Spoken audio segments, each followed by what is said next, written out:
இன்னைக்கு நான் எங்கள் வீட்டில் உள்ள கத்தாழை மடல்களை பிச்சு கூட்டு சமைக்க போகிறேன். வாங்க கத்தாழை போய் வெட்டிட்டு வரலாம். இன்னைக்கு நான் கற்றாழை கூட்டு தான் வைக்க போகிறேன். இது மாதிரி முற்றின கற்றாழையாக இருந்தால் அதுலேருந்து ஒரு 2-3 மடல் பிச்சுப்போம்.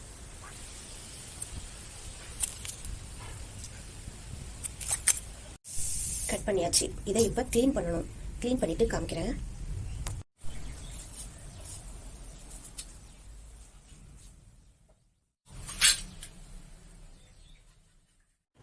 அதில் உள்ள சதை பகுதிகள் எல்லாத்தையுமே இப்போ எடுத்துட்டோம். பாருங்கள், நல்லா முத்தினதாக இருந்தால் மட்டும்தான் இது மாதிரி கிடைக்கும் உங்களுக்கு. இல்லைனாக்கா அப்படியே கரைஞ்சி போயிடும். பருப்போட வேக வைக்கும்போது நல்லா அலசிக்கணும்.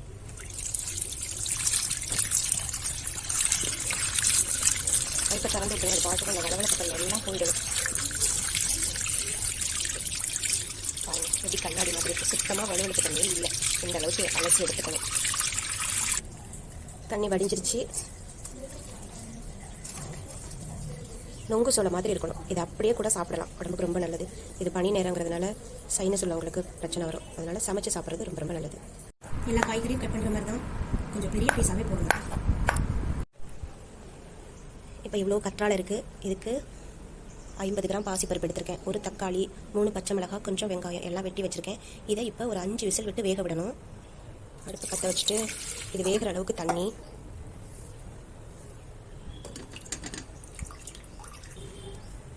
இது மேலேயே இந்த கற்றாழை,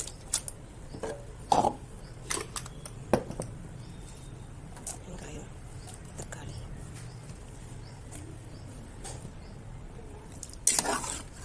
எல்லாத்தையும் கலந்து விட்டுட்டு ஒரு 5 விசில் விட்டுறணும்.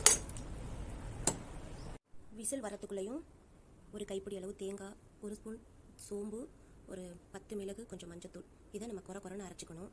இந்த கற்றாழை கூட்டை செஞ்சு தான் வசந்த் டிவி கிச்சன் கில்லாடிகளில் எனக்கு ஃபஸ்ட்டு ப்ரைஸ் இந்த மிக்சி கொடுத்தாங்க. இதில் தான் இப்போ நம்ம அரைக்க போகிறோம் இந்த தேங்காவை.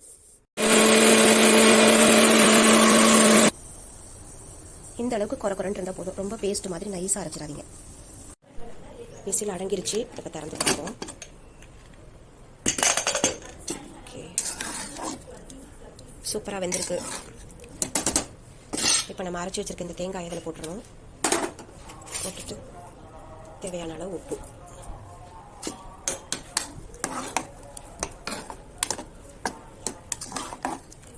ரொம்ப கொதிக்க விட வேணாம். ஒரு கொதி வந்தாலே போதும். தாளிச்சு கொட்டிட வேண்டியது தான்.